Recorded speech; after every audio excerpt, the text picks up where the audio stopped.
Bonjour à tous, je vous fais une petite vidéo pour vous montrer comment je fends du bois en morceaux d'1 mètre, parce que je constate sur les groupes Facebook que beaucoup de monde va couper le bois en morceaux de 33 cm, va le ramener à la maison et va ensuite le fendre, et ça fait beaucoup de manutention, alors que ça peut se faire en forêt. Juste après avoir abattu l'arbre, on le fend, et un rondin d'1 mètre fendu en 4, c'est toujours moins lourd que 3 rondins non fendus de 33 cm. Et pour moi, le principal avantage de garder le bois en longueur d'1 mètre, c'est que c'est beaucoup plus facile à entreposer et à sécher. Là, c'est un tas qui a 2 ans. Et après, au moment de le brûler, évidemment, je vais le couper en morceaux de 33 cm pour que ça aille au poêle.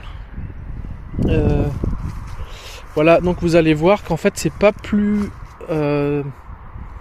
ça fait moins de travail, moins de manutention, il n'y a pas besoin de lever les bûches. On les lève que à la fin, une fois que les bois sont fendus, donc beaucoup plus léger. Et c'est pas du tout plus long de le faire comme ça qu'avec un fendeur à bûches qu'on accroche derrière les tracteurs là, avec les vérins hydrauliques. Là, c'est un chouette exercice que j'aime beaucoup. C'est très agréable, mais ça demande un peu de technique. Donc les premières fois, vous allez avoir beaucoup d'ampoules aux mains, et vous allez vous crisper au mauvais moment, et vous allez avoir le choc de l'impact dans le bras. Mais avec un peu de technique, ça devient vraiment très facile. C'est peu de travail, c'est juste un peu physique, mais pas tant que ça. Et ça marche mieux avec certains types de bois que d'autres, évidemment, parce que là c'est du frêne, ça fend très bien, c'est un bois bien dur.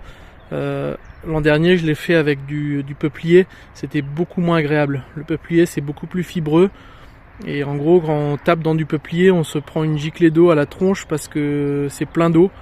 Et comme c'est moins dur, ça, au lieu de fendre, le merlin va s'enfoncer dans le bois, donc c'est un peu fatigant.